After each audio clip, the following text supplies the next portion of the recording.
Bien, mis hermanos, una vez más, busquemos el rostro del Señor en oración, no solamente para que nos conceda la gracia de poder hablar de su palabra, sino sobre todas las cosas para que podamos abrazar su palabra, aplicar su palabra, practicar su palabra.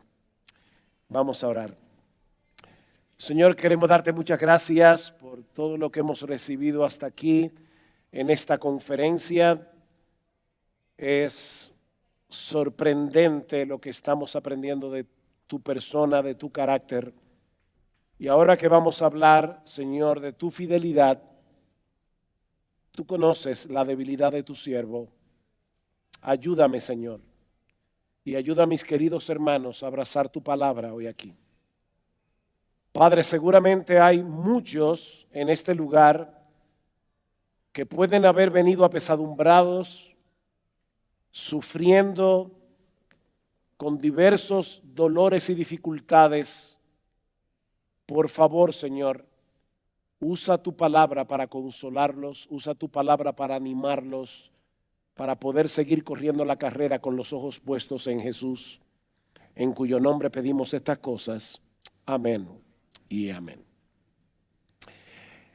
En el año 1487, el explorador portugués Bartolomé Díaz fue el primer europeo en navegar por un estrecho bastante peligroso en el extremo sur del África, al que él bautizó con el nombre de Cabo de las Tormentas.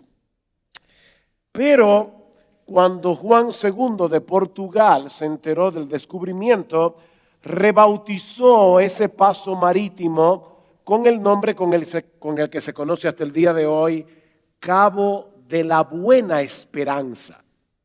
Porque Juan II de Portugal pensaba que ese podría ser un paso que los llevara hacia las Indias. De paso, 10 años más tarde, el explorador Vasco de Gama demostró que Juan II de Portugal tenía razón.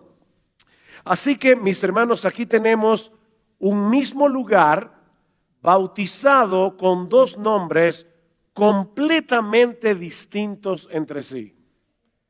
El Cabo de las Tormentas, el Cabo de la Buena Esperanza. Y alguien ha dicho que sin quererlo, Juan II de Portugal nos proveyó una buena ilustración para la vida cristiana, porque el primer nombre refleja las dificultades del viaje. El segundo nombre refleja la esperanza del destino. Y esa es precisamente la lección que aprendemos del pasaje que vamos a considerar en esta noche en Lamentaciones capítulo 3, un texto sumamente conocido. Les pido por favor que abran sus Biblias en el capítulo 3 del libro de Lamentaciones. Este libro, como probablemente muchos de ustedes saben, consiste en una serie de 5 poemas de lamento escritos muy probablemente por el profeta Jeremías luego de la destrucción de Jerusalén por manos de Nabucodonosor, el rey de Babilonia, en el año 586 antes de Cristo. Durante muchos años los israelitas estuvieron recibiendo la voz del Señor a través de sus profetas, pero ellos decidieron no prestar atención hasta que fue demasiado tarde.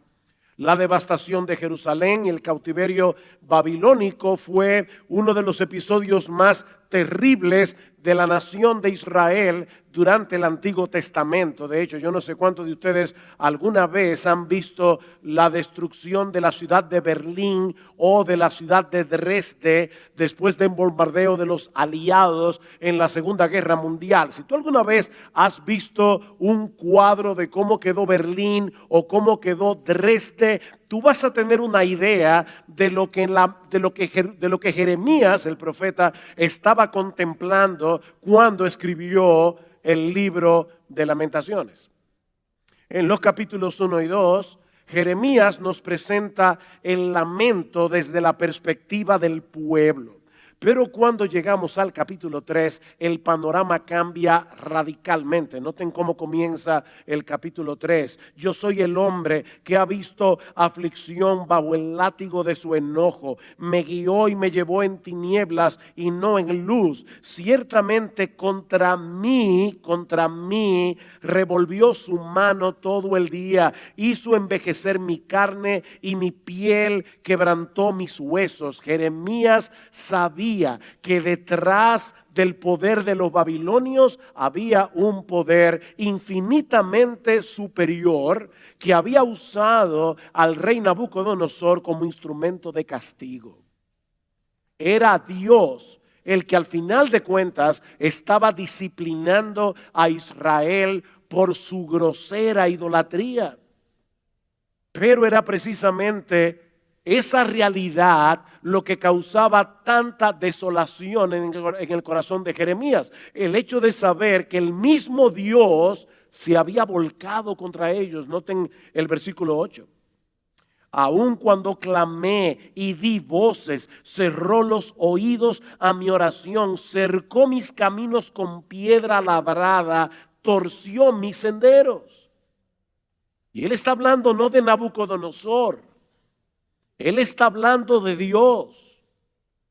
Mis hermanos, Jeremías estaba navegando aquí por el cabo de las tormentas. Noten el versículo 16. Mis dientes quebró con cascajos. En aquellos días, cuando una nación enemiga cercaba una ciudad, le echaban piedras a los alimentos para que se les rompieran los dientes al comer. Y Jeremías está viendo a Dios como aquel que había hecho eso con la nación de Israel. Mis dientes quebró con cascajos, me cubrió de ceniza y mi alma se alejó de la paz. Me olvidé del bien y dije, perecieron mis fuerzas y mi esperanza en Jehová. ¿Se dan cuenta, hermanos? Jeremías está navegando por el cabo de las tormentas. Pero cuando llegamos al versículo 21, que es probablemente el pasaje de Lamentaciones más conocidos en el pueblo evangélico, el panorama cambia abruptamente. Versículo 21. Esto recapacitaré en mi corazón y por lo tanto esperaré. El cabo de las tormentas de repente se había convertido en el cabo de la buena esperanza. Y nos preguntamos, ¿qué es lo que ha pasado aquí? Porque las circunstancias de Jeremías seguían siendo las mismas. Nada había cambiado, pero él había cambiado. Él había cambiado. Jeremías había tomado la decisión de contemplar el panorama a través del carácter de Dios, no a través de las circunstancias. En otras palabras, su teología cambió su perspectiva. Mis hermanos, es imposible para un creyente enfrentar las dificultades de la vida sin una buena teología. Y hay al menos 4 grandes verdades en este pasaje que serán de mucho consuelo para nosotros cuando nos toque navegar. Y noten que no dije si nos toca, porque nos va a tocar. Cuando nos toque navegar por las dificultades y tribulaciones de la vida. La primera enseñanza que podemos extraer de este pasaje es que Dios nos ama con un amor que no termina, con un amor que nunca cambia. Vean el versículo 22. Por la misericordia de Jehová no hemos sido consumidos, porque nunca decayeron sus misericordias. La palabra que se traduce aquí como misericordia es un término muy rico en su idioma original, Gesed. Señala hacia una clase de amor que se encuentra enraizado en el pacto de Dios con su pueblo. Por eso podemos traducirla como lealtad al pacto, amor de pacto, misericordias del pacto. Pastor, ¿y qué es un pacto? Bueno, yo no puedo meterme en ese tema esta noche, pero creo que a lo largo de esta conferencia esto se ha repetido más de una vez. En una forma muy sencilla podemos decir que un pacto es una promesa de Dios sellada con su juramento. Es un pacto, es una promesa sellada con su juramento. Dice el autor de la carta a los Hebreos que cuando Dios hizo la promesa a Abraham, Génesis capítulo 15, no pudiendo jurar por otro mayor, juró por sí mismo. ¿No ven? Dios prometió, Dios juró, para que por dos cosas inmutables en las cuales es imposible que Dios mienta, su promesa y su juramento, tengamos un fortísimo consuelo los que hemos acudido para asirnos de la esperanza puesta delante de nosotros. Como decía Sam Waldron hace un momento, el amor de Dios no depende de sus emociones. El amor de Dios no es como el tuyo y el mío, que depende del lado de la cama del que nos levantemos, o el ánimo que tengamos ese día en la mañana, o el día que tuvimos ayer. No, el amor de Dios depende de su voluntad. Desde antes de la fundación del mundo, Dios el Padre, escucha esto mi hermano, mi hermana, Dios el Padre hizo un pacto con su Hijo de darle un pueblo, al cual habría de amar con un amor incondicional. Y ahí estábamos tú y yo, con nombre y apellido. Él tomó la decisión de amarnos. Es por eso, maridos, varones, masculinos, es por eso que Dios siempre será nuestro modelo para entender de qué se trata el matrimonio. Porque el matrimonio es un pacto. Y las personas del mundo tienen el concepto equivocado de que es el amor lo que sostiene al matrimonio. Fulano, ¿por qué te divorciaste? Porque se me fue el amor. O sea, el amor es como un virus, se te pega y se va. Pero, según la Biblia, es exactamente al revés. Es el pacto del matrimonio lo que debe sostener el amor. Yo debo amar a mi esposa, porque el día de la boda yo hice una promesa. Yo hice una promesa delante de Dios y delante de los hombres de amarla con un amor incondicional, en pobreza y abundancia, en salud y enfermedad. ¿Te acuerdas de esas palabras? Ahí no había ningún sí condicional. Hasta ahora, y miren que yo tengo 41 años en el ministerio, he participado de un montón de bodas, yo nunca he escuchado un sí condicional en el voto matrimonial. Yo prometo amarte si tú me cuidas, si tú me amas, si tú me haces la comida, si no. Tú prometiste lo que prometiste, igual que Dios. Y por si eso fuera poco, luego que Dios prometió amarnos desde antes de la fundación del mundo, desde toda la eternidad, Dios juró por sí mismo que Él cumpliría su promesa. Y es por eso, mis hermanos, que las misericordias del Señor jamás terminan, porque no dependen ni de ti ni de mí, depende de su bondad. Depende de su bondad. Noten lo que sigue diciendo Jeremías, versículo 21. Y aquí voy a tener que hacer una aclaración exegética, o decir el versículo 22, por la misericordia de Jehová no hemos sido consumidos porque nunca decayeron sus misericordias. Literalmente lo que el texto dice es porque nunca fallan sus bondades. Aunque la Reina Valera traduce misericordia y misericordia las dos veces, en realidad son dos palabras hebreas diferentes. La primera es misericordia, la segunda es la palabra bondad. Y ahora escuchen, mis amadas hermanas, porque esta palabra hebrea que se traduce como bondad en la Biblia de las Américas, misericordia en la segunda palabra de la Reina Valera, es una palabra hebrea que está relacionada con el vientre de una mujer. El vientre.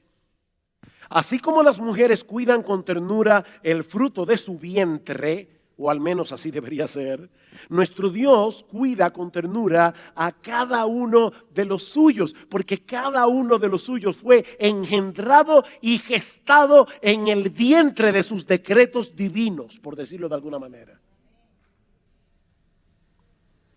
Así que la primera palabra, misericordia, y la segunda palabra, bondad o bondades, resaltan dos aspectos distintos del amor de Dios que se complementan entre sí.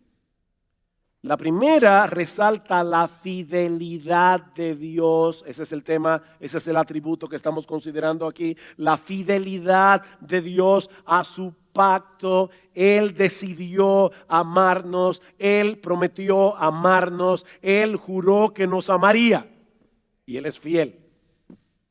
La segunda palabra resalta la ternura y compasión de ese amor. El amor de Dios es constante y es tierno a la vez. Constante y tierno. Pero hay otra razón en nuestro texto para mantener la esperanza en medio de las circunstancias más desesperadas. Y es el hecho de que Dios renueva sus misericordias y sus bondades cada mañana. Cada mañana, versículo 23. Nuevas son cada mañana. ¿Qué son nuevas cada mañana? Las misericordias y las bondades del Señor. Son constantes y son novedosas a la vez. Son constantes porque Dios no cambia. Pero son novedosas, escucha esto, mi hermano, son novedosas porque Dios cada día nos presenta oportunidades nuevas para volver a experimentar sus misericordias y sus bondades. Las misericordias y las bondades del Señor son como el maná. Cae del cielo cada mañana. Cada día el Señor tiene para nosotros una nueva porción de su gracia, una nueva porción de sus favores, una nueva porción de su bendición. Piensen por un momento en el amor de los padres hacia el niño recién nacido. ¿Verdad, hermanos, que los niños recién nacidos requieren de muchísimo esfuerzo?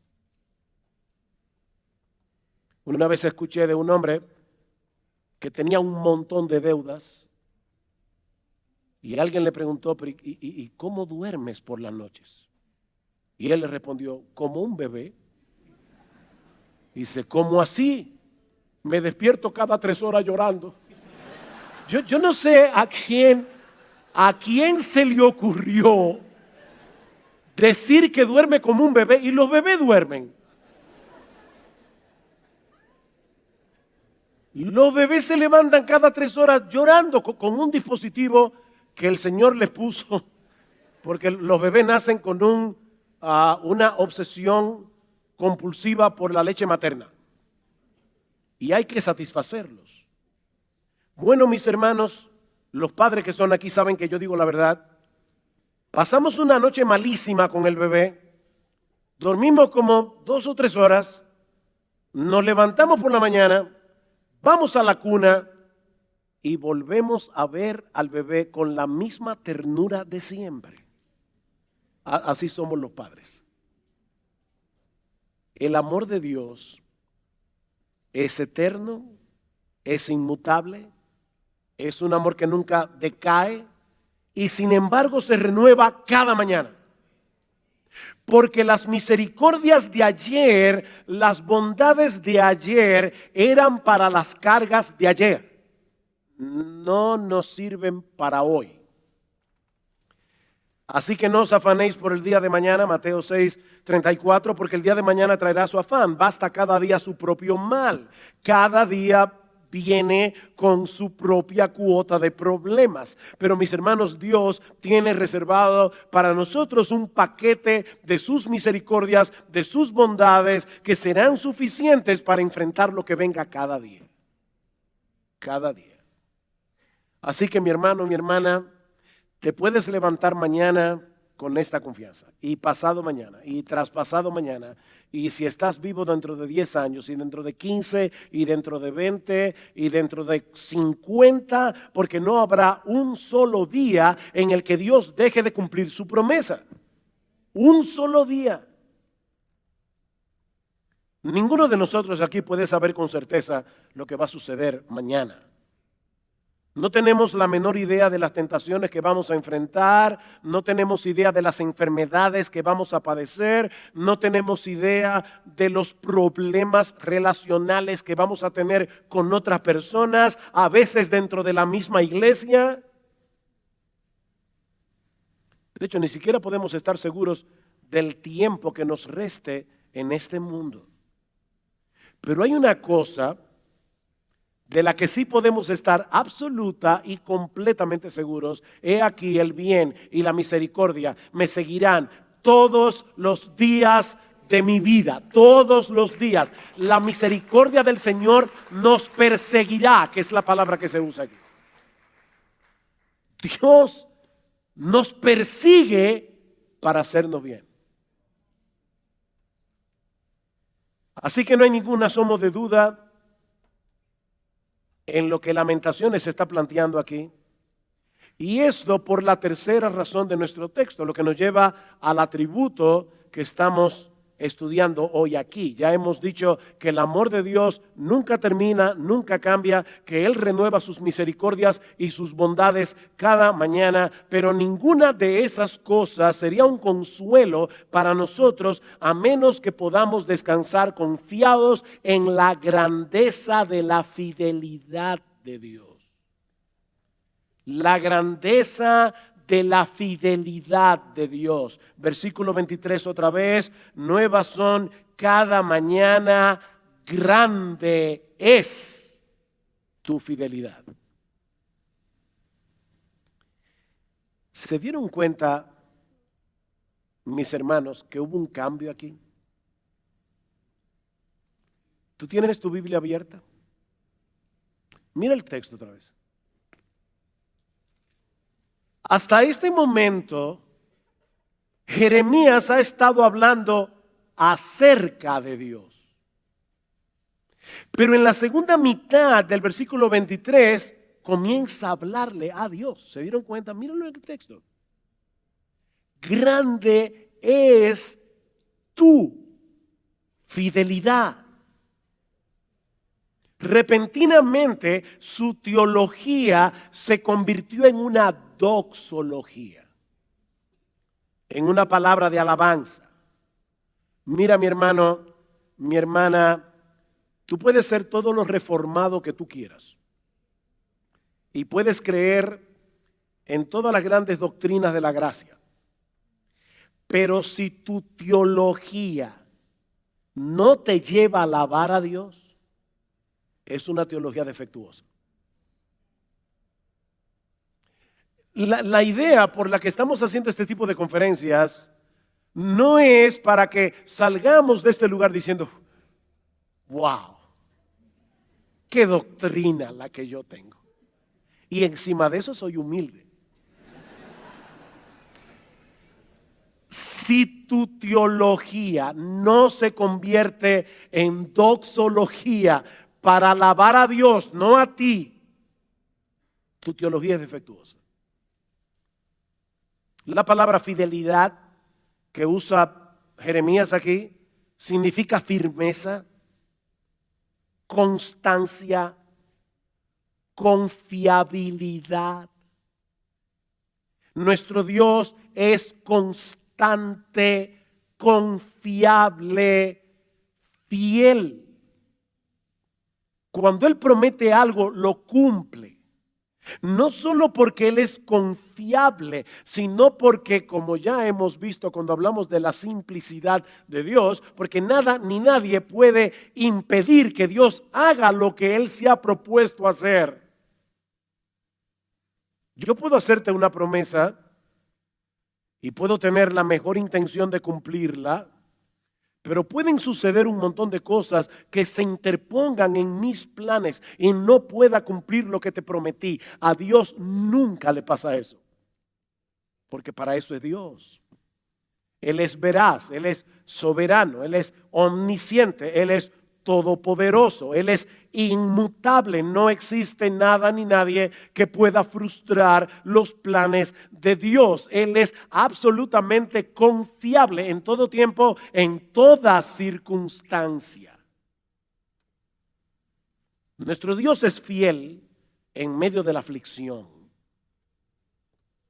Conozco, oh Jehová, que tus juicios son justos y que conforme a tu fidelidad me afligiste. ¿Oíste eso? Cuando Dios nos aflige, debemos, por nuestra teología, debemos ver su fidelidad detrás de esa aflicción. ¿Sabes por qué? Porque Dios siempre tiene un propósito sabio, bueno y santo detrás de cada una de las dificultades que Él decreta para cada uno de sus hijos. Siempre, siempre, siempre. Así que si tú estás en medio de una aflicción, y probablemente lo estás, alguien dijo una vez que cuando se predica al dolor, nunca nos faltará auditorio, porque siempre hay alguien aquí que está sufriendo. A veces comenzando por el mismo predicador. Pero si te quedas concentrado únicamente viendo la aflicción, estás perdiendo de vista lo más importante, la fidelidad de Dios detrás de la aflicción. Nuestro Dios es fiel cuando estamos siendo tentados. No os ha sobrevenido ninguna tentación que no sea humana, pero fiel es Dios, que no os dejará ser tentados más de lo que podéis resistir, sino que dará también juntamente con la tentación la salida para que podáis soportar. Dios es fiel cuando tú y yo estamos siendo tentados. Nuestro Dios es fiel en su propósito de santificarnos. Y el mismo Dios de paz os santifique por completo, y todo vuestro ser, espíritu, alma y cuerpo sea guardado irreprensible para la venida de nuestro Señor Jesucristo. Fiel es el que os llama, el cual también lo hará. Dios es fiel. Uno de los libros que más bendición ha traído a mi vida, excepto en los últimos 2 capítulos, es el libro de C.S. Lewis, El problema del dolor. Y digo excepto los últimos 2 capítulos porque Lewis era un buen apologista, pero no era un buen teólogo. Tristemente. Pero una de las cosas que dice C.S. Lewis en ese libro es que muchas veces nosotros somos como un canvas, somos como un lienzo en el que hay un artista que está tratando de plasmar en ese lienzo su obra maestra, la obra por la que él será recordado por siempre. Y el artista pinta y luego raspa porque no le quedó como él quería, y vuelve y pinta y luego raspa y vuelve y pinta. Y si tú y yo fuéramos el lienzo, le diríamos: por favor, yo me contento con ser un garabato. Pero el artista es fiel y está empeñado en santificarnos para hacernos iguales a su Hijo. Y Él es fiel. Fiel es el que os llama, el cual también lo hará. Nuestro Dios es fiel en perdonar.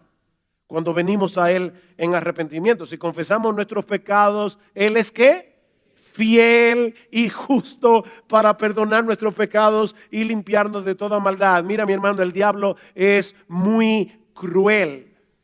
Y cuando nosotros pecamos y venimos delante del Señor pidiendo perdón, Viene una vocecita que nos dice, qué bueno, después que hiciste lo que hiciste, ahora tú crees que Dios te va a perdonar. Déjame decirte algo, el perdón de Dios no depende de que tú no te sientas culpable. El perdón de Dios depende de su promesa. Él prometió que si confesamos nuestros pecados, Él es fiel y justo para perdonar. Y alguien dirá, ¿y qué tiene que ver la justicia con esto? Yo esperaría que el texto dijera, Él es fiel y bueno. Él es fiel y misericordioso. Él es fiel y compasivo. Pero eso no es lo que el texto dice. El texto dice, Él es fiel y justo. ¿Saben qué tiene que ver la justicia de Dios con el perdón de Dios? Que ya Jesucristo, nuestro Salvador, recibió el castigo que merecen todos tus pecados y los míos. Y como Dios es justo, Él no te va a castigar a ti ahora por el pecado que Él ya castigó a su Hijo en la cruz del Calvario. Él es fiel y justo para perdonar nuestros pecados. Así que si tú te arrepentiste y le pediste perdón al Señor, no te lleves de tu sentimiento. Llévate de la promesa divina, porque Él es fiel y justo para perdonar nuestros pecados. Nuestro Dios es fiel. Absolutamente fiel.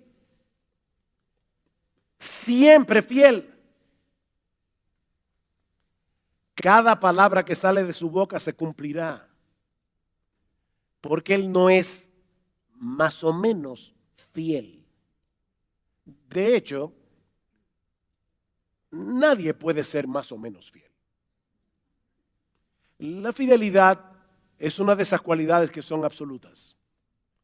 Mis hermanos, ¿cómo se les llama a los esposos que son fieles a sus esposas un 99%? Se les llama adúlteros. Nosotros no podemos relativizar. O tú eres fiel o no eres fiel. Y nuestro Dios es fiel. 100% fiel. Siempre fiel. Gloria al Señor. Amén. Aleluya. Gloria al Señor. Oye, mis hermanos, los gloria a Dios y los aleluyas no se lo ha robado ninguna denominación. Gloria al Señor. Él es fiel. Es imposible que Dios sea inconsistente, es imposible que Dios se contradiga en algo que Él ha dicho, porque Él no puede negarse a sí mismo. Dice Pablo en 1 Timoteo capítulo 2, versículos 3, el cielo y la tierra pasarán, pero mis palabras no pasarán. Y ahora yo te pregunto, ¿tú crees eso? ¿Tú crees de verdad que Dios cumplirá con toda seguridad cada una de sus promesas? ¿Tú crees de verdad? Aquí se puede decir amén, pero ¿tú crees que Dios será fiel en cumplir su promesa de que todas las cosas ayudan para bien de aquellos que lo aman? A los que conforme a su propósito son llamados, o que nuestro Dios suplirá todo lo que nos falta conforme a sus riquezas en gloria en Cristo Jesús. Filipenses 4:19. Si Dios no fuera fiel, no podríamos estar completamente seguros de su cuidado cuando tengamos que atravesar por las adversidades de la vida, pero nuestro Dios es fiel. ¿De qué sirve que Dios nos diga que nos ama con un amor que no termina, con un amor que nunca cambia, o que sus misericordias y sus bondades son nuevas cada mañana, si Él no fuera confiable? Pero podemos descansar confiados en esa verdad de las Escrituras porque Él es fiel. Y precisamente porque Dios es fiel, Él es todo lo que realmente necesitamos. Y esa es la cuarta enseñanza de nuestro texto. Vean el versículo 24. Mi porción es Jehová, dijo mi alma, por tanto en Él esperaré. Jeremías parece estar pensando aquí en lo que Dios dice acerca de los levitas en Números capítulo 18, versículo 20, cuando estaban repartiendo la tierra prometida, la tierra de Canaán, entre las tribus de Israel, dice Dios a los levitas: no tendrás heredad en su tierra, ni tendrás posesión entre ellos. Yo soy tu porción y tu herencia entre los hijos de Israel. Es como si Dios estuviera diciendo a los levitas: cuando lleguen a la tierra de Canaán, yo no voy a darles nada allí, porque yo seré vuestro todo. Yo seré vuestra porción. Así que la porción que les tocó a los levitas no solo era suficiente, era demasiado. ¿Oíste eso? No solo era suficiente, era demasiado. Es la misma idea que expresa David en el Salmo 16. El Señor es la porción de mi herencia y de mi copa. Tú sustentas mi suerte. Las cuerdas me cayeron en lugares deleitosos. Es como que estuviéramos dividiendo la heredad de cada uno de nosotros con una cuerda, y dice: bueno, esta es la porción que te toca a ti. Y dice David: las cuerdas me cayeron en Jehová, me cayeron en lugares deleitosos, y es hermosa la heredad que me ha tocado. Los babilonios podían destruir la ciudad de Jerusalén, podían destruir el templo, pero no podían quitarle a Jeremías su posición más valiosa: Dios mismo. Dios era su porción, y eso era más que suficiente. ¿Tú recuerdas las palabras de Asaf en el Salmo 73 cuando él percibió en su corazón el veneno de la envidia? Cuando comenzó a percibir la prosperidad de los impíos. ¿A quién tengo yo en los cielos sino a ti? Y fuera de ti nada deseo en la tierra. Mi corazón y mi carne desfallecen, mas la roca de mi corazón y mi porción es Dios para siempre. Es la misma idea de Jeremías: mi porción es Jehová, dijo mi alma, y por lo tanto en él esperaré. Esa es la porción que tú y yo tenemos en Cristo. Una porción gloriosa, una porción 1000 veces suficiente, infinitamente suficiente, y una porción que nadie nos puede quitar. El problema, si somos honestos, es que muchas veces perdemos de vista la realidad de que nuestro Dios es realmente todo lo que necesitamos. Y entonces empezamos a buscar otras cosas. Y Él se vale de las aflicciones, Él se vale del dolor, Él se vale de las dificultades para librarnos de nuestra idolatría y llevarnos de vuelta hacia Él. En otras palabras, Él nos quita un bien menor para llevarnos de la mano a un bien infinitamente mayor, Él mismo. Fue para hacer posible que disfrutáramos esa bendición que nuestro Señor Jesucristo derramó su sangre en la cruz, para que el Dios del cielo pudiera ser nuestra porción y nuestra herencia. Sí, Jerusalén fue destruida en los días del profeta Jeremías, pero no fue consumida, no fue aniquilada. ¿Sabes por qué? Porque Dios había prometido que de la simiente de Abraham serían benditas todas las familias de la tierra. Una promesa que se cumpliría en esa tierra que Jeremías estaba viendo en ese momento destruida por el profeta, por el rey Nabucodonosor. La tierra donde 1000 años más tarde nacería Jesús. Así que Israel merecía ser exterminada, pero si Dios hubiera hecho eso, Él no habría... ¿Qué hago?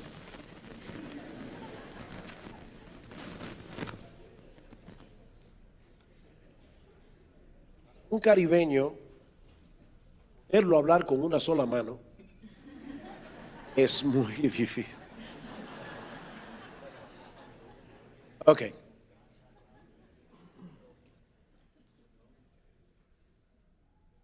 Mis hermanos, Israel merecía ser exterminada en los días de Jeremías. Pero si Dios hubiera hecho eso, Él no habría podido cumplir lo que Él prometió. Él preservó esta nación hasta la venida del Mesías por amor a ti y a mí. La próxima vez que tú leas Lamentaciones, de hecho, la próxima vez que tú leas el Antiguo Testamento, entiende que tú estás leyendo la historia de tu familia. En ti serán benditas todas las familias de la tierra. Yo he saludado en estos 2 días que tengo aquí colombianos, obviamente, guatemaltecos, ecuatorianos, no sé qué otras naciones hay aquí, hasta dominicano, porque Dios es fiel. Él preservó esta nación hasta que naciera Jesús y hasta que fuera crucificado y hasta que resucitara al tercer día y hasta que ascendiera a los cielos para bendecir a gente que Él escogió de toda tribu, pueblo, lengua y nación. Que Dios es fiel. Precisamente porque Él es un Dios fiel, es imposible que Él pasara por alto nuestros pecados. Es imposible. Porque su justicia no hubiera quedado completamente satisfecha. Y eso fue lo que Él hizo a través de la muerte de su Hijo. La cruz es la máxima expresión del amor, la justicia, la santidad y la fidelidad de Dios. Es por causa de nuestro precioso Salvador que todas las promesas de Dios ahora para nosotros son sí. A los Corintios 20.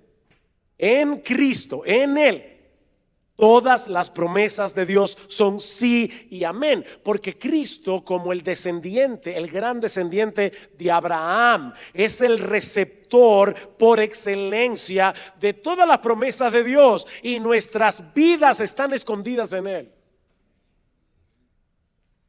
Ahora yo te pregunto, mi hermano, cuando te encuentras de repente navegando por el cabo de las tormentas,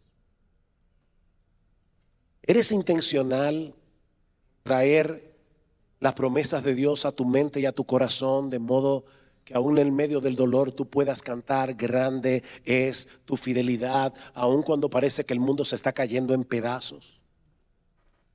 ¿Estás almacenando en tu memoria las promesas que Dios nos ha revelado en su palabra? Mi hermano, mi hermana, tu esperanza y tu paz no dependen de las circunstancias, dependen del carácter de Dios. Él es bueno, misericordioso, inmutable, fiel, incluso en esos momentos en que no tenemos la menor idea de lo que Él está haciendo. Si Dios es Dios y nuestras vidas están escondidas en Él por causa de nuestra unión con Cristo, mi amado hermano, mi amada hermana, cuando tengamos que atravesar por el valle de las tormentas, podemos rebautizarlo, llamarlo el cabo de la buena esperanza. Porque estas palabras, como le dijo el ángel a Juan, son fieles y verdaderas. Todo lo que dice aquí es verdad. Fieles y verdadera. Oh, mis hermanos, que el Señor nos conceda traer estas verdades a nuestras mentes cuando tengamos que atravesar, o si es que ya estamos atravesando, el cabo de las tormentas.